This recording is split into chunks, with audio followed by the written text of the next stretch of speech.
Hier matin, j'ai porté une cliente, j'ai vécu une expérience qui m'a beaucoup marqué, je n'oublierai pas.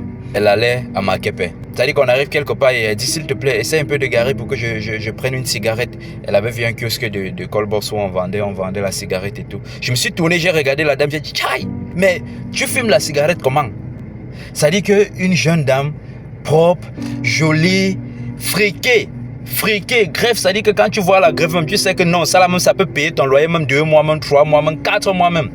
J'ai dit que hey, tu fumes comment? Parce qu'au départ, elle est entrée dans la voiture avec son mari. Arrivé, on a laissé peut-être c'était son compagnon ou un truc comme ça quelque part. Avant de continuer avec elle, j'ai dit hey.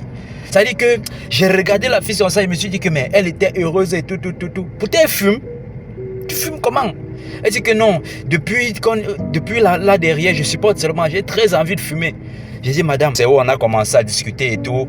On a discuté, je lui ai dit vraiment, c'est une addiction, voici, voilà. Seul Jésus peut te délivrer de cette addiction. Et puis, je me suis rappelé de moi, de ce que j'ai vécu le matin. Le matin, quand j'étais en train de prier, je disais, mais chaque matin, je me lève comme ça et prie, je fais les trucs, alors que je suis là comme ça, ma vie est comme une maison inachevée. Pourtant, tous les jours, je prie. Après, je me suis rappelé que le véritable bonheur, ce n'est pas dans l'argent, dans les maisons et dans tout ce qu'on peut avoir comme bien matériel.